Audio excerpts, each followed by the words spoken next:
જો તમને તમારા સસરાનું કોઈ કાળું સત્ય ખબર પડે તો તમે શું કરો? જુઓ કિંજલે શું રસ્તો કાઢ્યો. મિત્રો, આજથી 6 મહિના પહેલા કિંજલ ખૂબ જ ગરીબ અને સામાન્ય પરિવારમાંથી આવતી એક સીધી સાદી છોકરી હતી.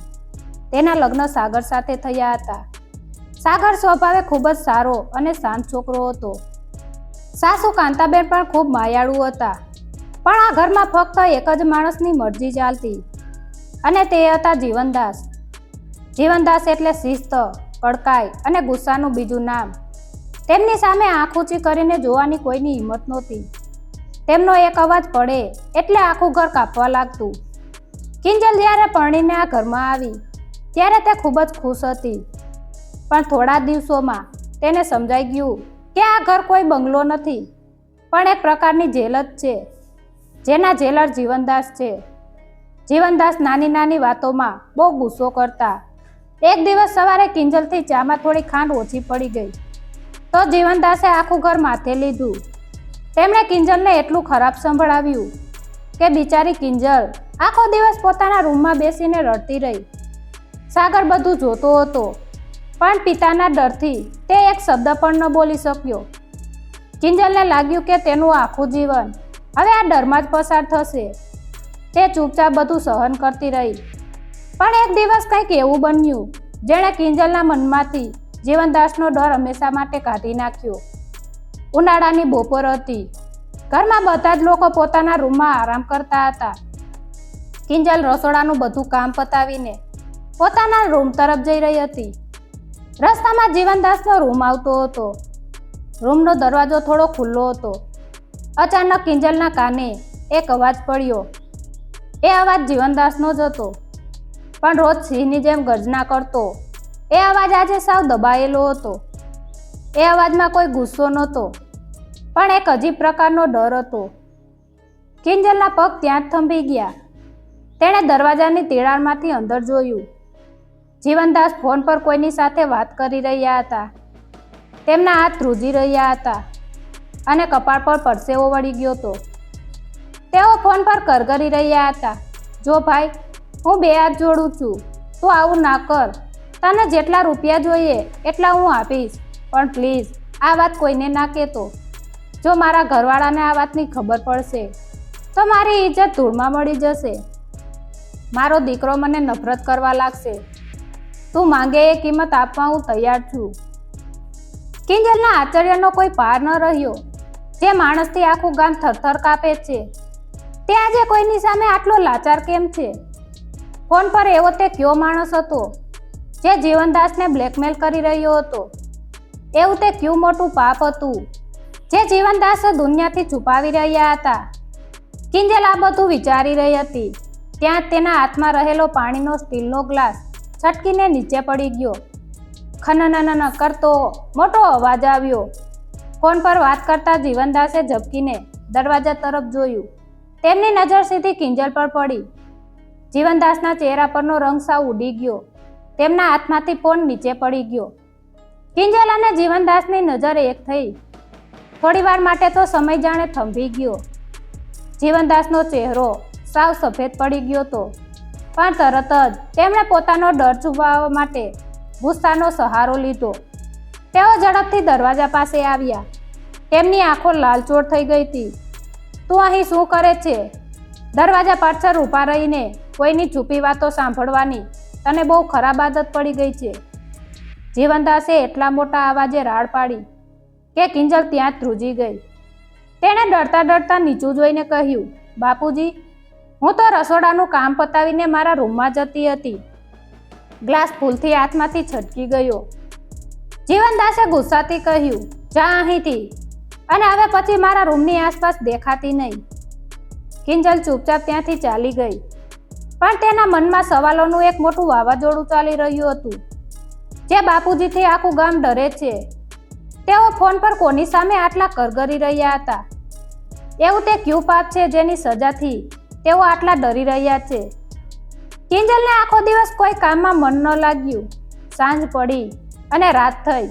ઘરમાં બધા જમીને પોતપોતાના રૂમમાં સૂવા જતા રહ્યા. તેનો પતિ સાગર પણ ગાઢ ઊંઘમાં હતો. રાતના બરાબર 12 વાગ્યા હતા. કિંજલને ઊંઘ નહોતી આવતી. તેને થોડી તરસ લાગી એટલે તે પાણી પીવા માટે રસોડામાં ગઈ. ત્યારે અચાનક તેની નજર ઘરના મુખ્ય દરવાજા પર પડી. જીવનદાસ સાવ ધીમા પગલે, કોઈને ખબર ન પડે એવી રીતે દરવાજો ખોલીને બહાર જઈ રહ્યા હતા. તેમણે કાળા કલરના કપડાં પહેર્યા હતા અને તેમના હાથમાં એક મોટી કાળી બેગ હતી. કિંજલને ખૂબ જ નવાઈ લાગી. આટલી મોડી રાત્રે બાપુજી આ બેગ લઈને ક્યાં જતા હશે? કિંજલથી રહેવાયું નહીં. તેણે મનમાં નક્કી કર્યું કે તે બાપુજીની પાછળ જશે અને આ મોટું રહસ્ય જાણીને જ રહેશે. કિંજલ પણ કોઈ અવાજ કર્યા વગર ધીમેથી ઘરની બહાર નીકળી ગઈ. રસ્તા પર એકદમ સુમસાન શાંતિ હતી. રસ્તાની લાઈટો પણ બંધ હતી. જીવનદાસ આગળ ચાલી રહ્યા હતા અને કિંજલ થોડા અંતરે તેમની પાછળ છુપાઈને ચાલી રહી હતી. તેને ખૂબ ડર લાગતો હતો. જો બાપુજી જોઈ જશે તો તેનું શું થશે? પણ સત્ય જાણવાની તેની ઈચ્છા ડર કરતાં વધારે મોટી હતી. અડધા કલાક ચાલ્યા પછી જીવનદાસ ગામની બહાર આવેલા એક જૂના અને સાવ ખંડેર જેવા બંધ કારખાના પાસે પહોંચ્યા. કિંજલ પણ ત્યાં પહોંચી અને એક મોટી તૂટેલી દિવાલની પાછળ સંતાઈ ગઈ. અંદર ખૂબ જ અંધારું હતું. થોડી જ વારમાં ત્યાં એક બીજો અજાણ્યો માણસ આવ્યો. તેણે પોતાના મોઢા પર રૂમાલ બાંધ્યો હતો. જીવનદાસે પોતાના હાથમાં રહેલી મોટી બેગ ડરતા એ માણસને આપી દીધી. એ માણસે બેગ ખોલી. અંદર પૈસાના મોટા બંડલ હતા. એ માણસ જોરથી હસવા લાગ્યો. તેણે કહ્યું, વાહ જીવનદાસ, આખરે તે તારી જૂઠી ઇજ્જત બચાવવા માટે પૈસા આપી જ દીધા. પણ તને શું લાગે છે, આટલા પૈસા આપી દેવાથી તારું એ મોટું પાપ છુપાઈ જશે? જીવનદાસે ફરીથી હાથ જોડ્યા અને કહ્યું, જો ભાઈ, તે માંગ્યા હતા એટલા પૈસા મેં તને આપી દીધા છે. હવે તું મારો પીછો છોડી દે. જો કોઈને ખબર પડી ગઈ કે 15 વર્ષ પહેલા મેં મારા જ ખાસ મિત્ર સાથે. હજુ તો જીવનદાસ આગળ કંઈ બોલે ત્યાં જ અચાનક કિંજલનો પગ એક સૂકા લાકડા પર પડ્યો. કડક કરતો મોટો અવાજ આખા કારખાનામાં ગુંજી ઉઠ્યો. પેલા અજાણ્યા માણસે અને જીવનદાસે તરત જ અવાજની દિશામાં જોયું. જીવનદાસના મોઢામાંથી ડરતા અવાજે શબ્દો નીકળી ગયા, કોણ છે ત્યાં? કિંજલના શ્વાસ ત્યાં જ અટકી ગયા. તેનું હૃદય એટલી જોરથી ધબકતું હતું કે તેને પોતાના જ અવાજ સંભળાતો હતો. જીવનદાસ અને પેલો અજાણ્યો માણસ અવાજની દિશામાં આગળ વધ્યા. કિંજલ દિવાલની પાછળ સંકોચાઈને ઊભી રહી ગઈ. તેણે પોતાની આંખો બંધ કરી લીધી અને મનોમન ભગવાનને પ્રાર્થના કરવા લાગી. જો આજે તે પકડાઈ જશે તો બાપુજી તેને જીવતી નહીં છોડે. બંને માણસો બરાબર એ દિવાલ પાસે પહોંચવા આવ્યા. ત્યાં જ અચાનક અંધારામાંથી એક કાળી બિલાડી કૂદીને બહાર આવી અને મ્યાઉ કરતી ત્યાંથી ભાગી ગઈ. પેલા અજાણ્યા માણસે મોટેથી હસીને કહ્યું, અરે જીવનદાસ, તમે તો સાવ ડરપોક નીકળ્યા. આ તો એક સામાન્ય બિલાડી હતી. તમારા પાપે તમને અંદરથી કેટલા કમજોર કરી દીધા છે. જીવનદાસે પોતાના કપાળ પર વરેલો પરસેવો લૂછતા કહ્યું, જો ભાઈ, તારે જે જોઈતું હતું એ બેગમાં છે. હવે આજ પછી મને ક્યારે ફોન ના કરતો. પેલો માણસ ફરીથી હસ્યો અને બોલ્યો, કેમ, તમને ડર લાગે છે કે 15 વર્ષ પહેલા તમે તમારા જ ખાસ મિત્ર રમેશભાઈ સાથે જે મોટો દગો કર્યો હતો તે વાત બહાર આવી જશે? રમેશભાઈએ તમારા પર આંધળો વિશ્વાસ મૂક્યો અને તમે તેમની બધી જ જમીનના ખોટા કાગળ બનાવીને બધું પચાવી પાડ્યું. બિચારા રમેશભાઈ આઘાતમાં ને આઘાતમાં જ મરી ગયા. જો આ વાત તમારા દીકરા સાગરને અને ગામ લોકોને ખબર પડશે તો તમારી આબરૂના ધજાગરા ઉડી જશે. આટલું સાંભળતા જ કિંજલના પગ નીચેથી જમીન ખસી ગઈ. જે બાપુજી આખો દિવસ ઘરમાં ધર્મ, નીતિ અને ઈમાનદારીની મોટી મોટી વાતો કરે છે, તેમનો અસલી ચહેરો આટલો ભયંકર હશે તેવું કિંજલે સપનામાં પણ નહોતું વિચાર્યું. જીવનદાસ ગુસ્સામાં કંઈ પણ બોલ્યા વગર ત્યાંથી ઝડપથી નીકળી ગયા. પેલો માણસ પણ પૈસાની બેગ લઈને બીજી તરફ જતો રહ્યો. કિંજલ પણ કોઈને ખબર ન પડે તેમ ચૂપચાપ ઘરે પાછી આવી ગઈ અને પોતાના પલંગ પર સૂઈ ગઈ. પણ તે રાત્રે તેને બિલકુલ ઊંઘ ન આવી. આખી રાત તે પડખા ફરતી રહી. તેના મનમાં એક જ વિચાર આવતો હતો કે રમેશભાઈના પરિવારનું શું થયું હશે? શું સાગરને આ વાતની કોઈ જ ખબર નહીં હોય? મારે આ વાતની સચ્ચાઈ જાણવી જ પડશે. સવાર પડી, સૂરજનો તડકો ઘરમાં આવ્યો. ઘરમાં બધું રોજ જેવું જ સામાન્ય હતું.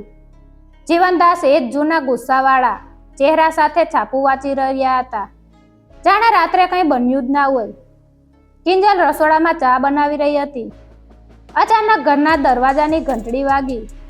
કાંતાબેને બૂમ પાડી, વહુ બેટા, જો તો દરવાજે કોણ આવ્યું છે?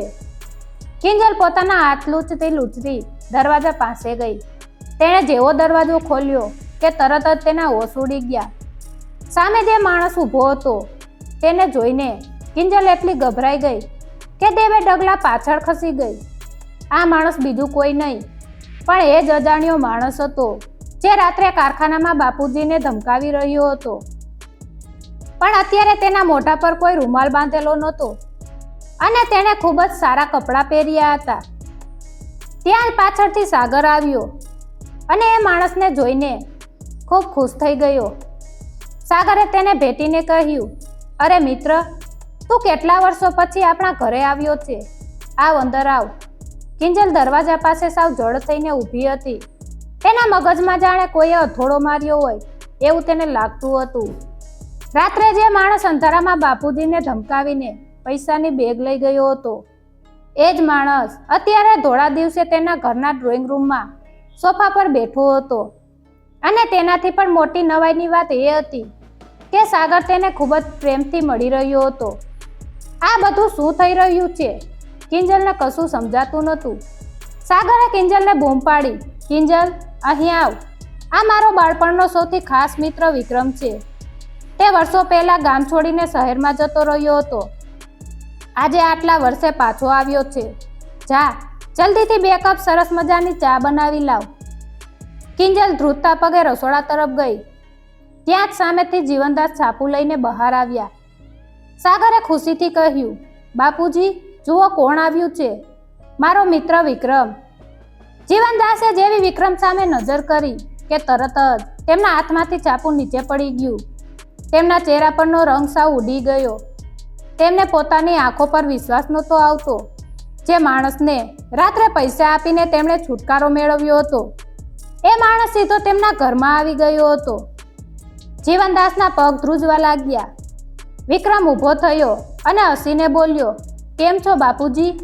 મને ઓળખ્યો કે નહીં? હું વિક્રમ, રમેશભાઈનો દીકરો. રમેશભાઈનો દીકરો.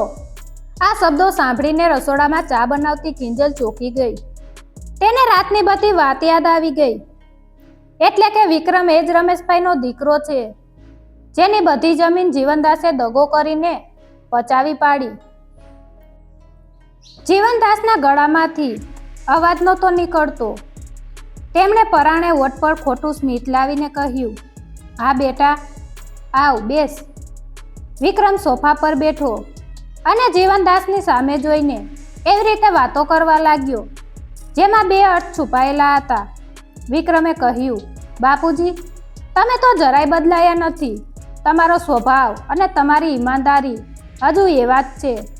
હું હવે આ ગામમાં જ રહેવાનો છું અને સાગર સાથે મળીને નવો વેપાર કરવાનો છું. વેપારની વાત સાંભળીને જીવનદાસ પરસેવે રેબઝેબ થઈ ગયા. થોડીવાર પછી સાગર કોઈ કામ માટે બહાર ગયો. ઘરમાં આવે ફક્ત જીવનદાસ, વિક્રમ અને રસોડામાં કિંજલ હતા. સાગરના ગયા પછી વિક્રમનો અવાજ બદલાઈ ગયો. તેણે જીવનદાસની નજીક જઈને ધીમા પણ કડક અવાજે કહ્યું, બાપુજી, તમને શું લાગ્યું? થોડાક પૈસા આપી દેશો એટલે હું મારા બાપની મોતનો બદલો ભૂલી જઈશ? ના, મારે તો મારી એ આખી જમીન પાછી જોઈએ છે જે તમે દગાથી પડાવી લીધી છે. જો સાંજ સુધીમાં જમીનના કાગળ મારા નામે નહીં થાય તો હું સાગરને અને આખા ગામને તમારા પાપનો પુરાવો આપી દઈશ. પછી જોજો તમારી આબરૂ કેવી ધૂળમાં મળે છે. જીવનદાસ સાવ ભાંગી પડ્યા. તેઓ રડમસ અવાજે કરગરવા લાગ્યા, બેટા, આવું ના કર. મારી આબરૂ વહી જશે. મારો દીકરો મને નફરત કરશે. તું માંગે એ આપવા હું તૈયાર છું. આ બધું રસોડાના દરવાજે ઊભી કિંજલ સાંભળી રહી હતી. અચાનક વિક્રમની નજર રસોડા તરફ ગઈ. અને તેણે કિંજલને ત્યાં ઊભેલી જોઈ લીધી. વિક્રમ સમજી ગયો કે આ વહુએ બધું જ સાંભળી લીધું છે. તેણે જીવનદાસ સામે જોઈને એક શેતાની સ્મિત કર્યું અને કહ્યું, બાપુજી, લાગે છે કે તમારી વહુ પણ બધું જાણી ગઈ છે. હવે તો તમારું રહસ્ય આ ઘરમાં જ ખુલ્લું પડી ગયું છે. આટલું કહીને વિક્રમ ત્યાંથી હસતો હસતો બહાર નીકળી ગયો. જીવનદાસ ધીમેથી પાછળ ફર્યા. તેમની નજર કિંજલ પર પડી, જે સસરા આખા ઘરને પોતાના ડરમાં રાખતા હતા. આજે તેમની ચોરી પકડાઈ ગઈ હતી, અને એ પણ કોની સામે? પોતાના દીકરાની વહુ સામે. વિક્રમ ઘરની બહાર ગયો અને ડ્રોઈંગ રૂમમાં એકદમ સ્મશાન જેવી શાંતિ છવાઈ ગઈ. ઘરમાં ફક્ત બે જ વ્યક્તિ હતા, જીવનદાસ અને કિંજલ. કિંજલ હજુ પણ રસોડાના દરવાજે જડ થઈને ઊભી હતી. તેના હૃદયના ધબકારા એટલા વધી ગયા હતા કે તેને પોતાનો જ અવાજ સંભળાઈ રહ્યો હતો. કિંજલને ડર હતો કે હવે બાપુજી તેના પર ખૂબ ગુસ્સો કરશે, કદાચ તેને મારશે અથવા કોઈને કંઈ પણ ન કહેવા માટે મોટી ધમકી આપશે. પણ આગળ જે બન્યું તે જોઈને કિંજલની આંખો ફાટી ગઈ. જીવનદાસના પગ ધ્રુજી રહ્યા હતા. તેમના ચહેરા પરનો એ કડક અવાજ, એ ગુસ્સો અને એ મોટો અહંકાર જાણે હવામાં ક્યાંક ગાયબ થઈ ગયો હતો. તેઓ ધીમા પગલે કિંજલની પાસે આવ્યા. અચાનક તેના પગ જમીન પર વળી ગયા. હા, આખા ગામને પોતાના નામથી ડરાવનાર જીવનદાસ આજે પોતાની જ વહુ કિંજલની સામે ઘૂંટણીએ પડી ગયા હતા. તેમણે પોતાના બંને હાથ કિંજલની સામે જોડ્યા અને એક નાના બાળકની જેમ ધ્રુસકે ને ધ્રુસકે રડવા લાગ્યા. બેટા કિંજલ, મને માફ કરી દે. જીવનદાસ રડતા રડતા અને ધ્રુજતા અવાજે બોલ્યા. હા, મેં ખૂબ મોટું પાપ કર્યું છે. 15 વર્ષ પહેલા મેં પૈસાની લાલચમાં આવીને મારા જ ખાસ મિત્ર રમેશ સાથે મોટો દગો કર્યો હતો. મેં તેની બધી જમીન ખોટા કાગળો બનાવીને પડાવી લીધી. પણ બેટા, હું બંને હાથ જોડું છું. આ વાત તું સાગરને કે તારા સાસુને ક્યારેય ના કહેતી. જો સાગરને ખબર પડશે કે તેનો બાપ એક ચોર અને દગાખોર છે, તો એ મારું મોઢું પણ નહીં જુએ. મારી આખી જિંદગીની આબરૂ ધૂળમાં મળી જશે. મને બચાવી લે બેટા. કિંજલ આ દ્રશ્ય જોઈને સાવ સુન્ન થઈ ગઈ. તેને સમજાતું નહોતું કે તે શું બોલે અને શું કરે. જે માણસે તેને રોજ મેણા મારીને રડાવી હતી, જેની સામે તે ક્યારેય આંખ ઊંચી કરીને જોઈ શકતી નહોતી, તે સસરા આજે તેની સામે ભીખ માગી રહ્યા હતા. કિંજલ ઈચ્છત તો આજે પોતાના બધા અપમાનનો બદલો લઈ શકત, પણ તે ખૂબ જ સમજદાર અને સંસ્કારી છોકરી હતી. તેના મનમાં કોઈ કડવાશ નહોતી. તેણે તરત જ આગળ વધીને પોતાના સસરાના હાથ પકડ્યા અને તેમને ઊભા કર્યા. કિંજલે ખૂબ જ શાંતિથી પણ મક્કમ અવાજે કહ્યું, બાપુજી, તમે મારા વડીલ છો. તમે મારી સામે હાથ ના જોડો. પણ તમે જે કર્યું તે ખૂબ મોટું છે. વિક્રમ સાચો છે. તમે તેની જમીન પડાવી લીધી અને તેના પિતાનો જીવ ગયો. હવે તમે એને થોડા પૈસા આપીને આ પાપ કાયમ માટે છુપાવી નહીં શકો. વિક્રમ તમને આખી જિંદગી બ્લેકમેલ કરતો જ રહેશે અને એક દિવસ તો સાગરને આ વાતની ખબર પડી જ જશે. જૂઠ ક્યારેય લાંબો સમય નથી ટકતું. જીવનદાસે ગભરાઈને પૂછ્યું, તો હવે શું કરું? જો હું જમીન પાછી આપીશ તો સાગર પૂછશે કે આ જમીન કેમ આપી દીધી. હું સાવ ફસાઈ ગયો છું. કિંજલે થોડી વાર વિચાર કર્યો. તેણે કહ્યું, બાપુજી, સાગરને વિક્રમ પાસેથી કે ગામ લોકો પાસેથી ખબર પડે એના કરતાં સારું છે કે તમે જાતે જ હિંમત કરીને તેને બધી વાત સાચી કહી દો. જો તમે સાચા મનથી તમારી ભૂલ સ્વીકારી લેશો તો મને વિશ્વાસ છે કે સાગર તમને ચોક્કસ માફ કરી દેશે અને આપણે વિક્રમની જમીન તેને પાછી આપી દઈશું. આ એક જ રસ્તો છે તમારી ભૂલ સુધારવાનો અને આ પરિવારને તૂટતા બચાવવાનો. જીવનદાસને કિંજલની વાત સાચી લાગી, પણ સાગરનો સામનો કરવાની તેમની હિંમત બિલકુલ નહોતી. તેઓ કંઈ બોલવા જતા હતા ત્યાં જ ઘરનો મુખ્ય દરવાજો ખુલ્યો અને સાગર અંદર આવ્યો. સાગરે જોયું કે તેના પિતાની આંખો એકદમ લાલ હતી. તેઓ રડી રહ્યા હતા અને કિંજલ ખૂબ જ ગંભીર ચહેરે તેમની પાસે ઊભી હતી. સાગરે નવાઈથી અને ચિંતાથી પૂછ્યું, શું થયું બાપુજી? તમે કેમ રડી રહ્યા છો? કિંજલ, આ બધું શું ચાલી રહ્યું છે? મારા ગયા પછી ઘરમાં શું થયું? સાગર દરવાજા પાસે ઊભો હતો. તેના ચહેરા પર ચિંતા અને આશ્ચર્ય બંને હતા. ઘરમાં કાયમ સિંહની જેમ ગર્જના કરતા તેના પિતા આજે રડી રહ્યા હતા. સાગરે ફરીથી પૂછ્યું, બાપુજી, તમે કેમ રડી રહ્યા છો? કોઈએ કંઈ કહ્યું છે તમને? કિંજલ, તું કેમ સાવ ચૂપ છે? આ બધું શું થઈ રહ્યું છે? જીવનદાસે કિંજલ સામે જોયું. કિંજલની આંખો તેમને સાચું બોલવાની હિંમત આપી રહી હતી.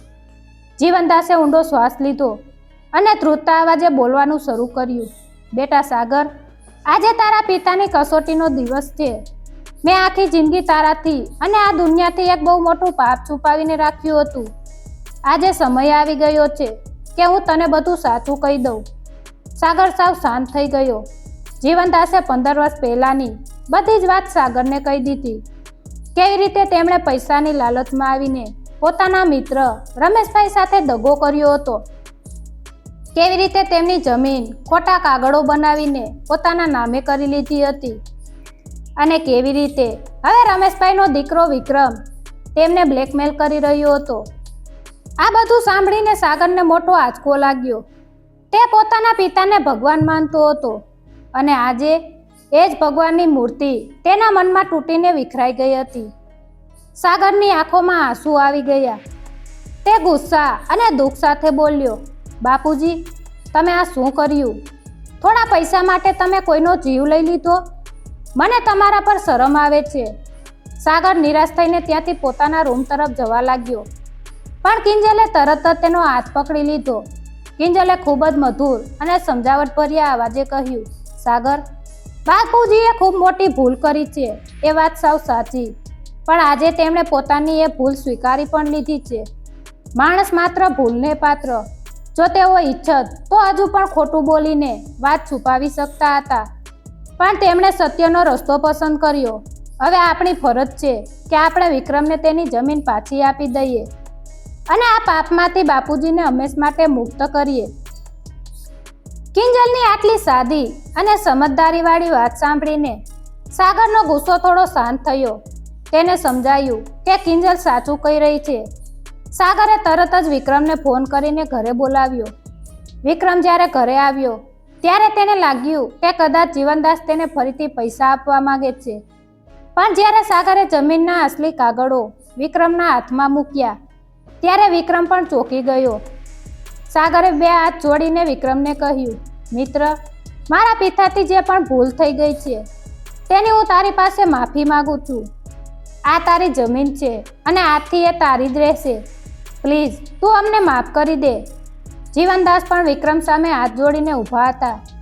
વિક્રમે જોયું કે જીવનદાસના ચહેરા પર હવે કોઈ જ અહંકાર નહોતો, પણ સાચો પસ્તાવો હતો. વિક્રમનું હૃદય પણ પીગળી ગયું. તેણે જીવનદાસના હાથ પકડી લીધા અને કહ્યું, બાપુજી, મને મારી જમીન મળી ગઈ અને તમને તમારો પસ્તાવો.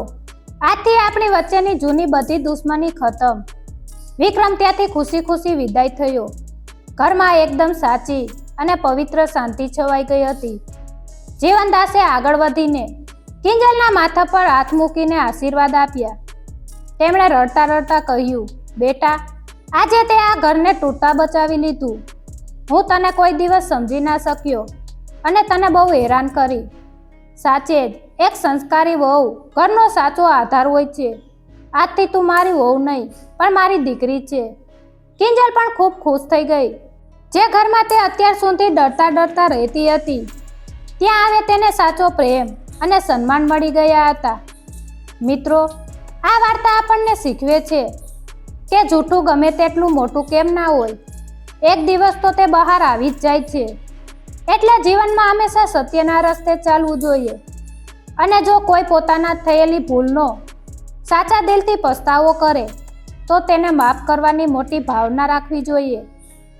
એક સંસ્કારી અને સમજદાર વહુ ધારે તો પોતાના ઘરને ખરા અર્થમાં સ્વર્ગ બનાવી શકે છે. આભાર.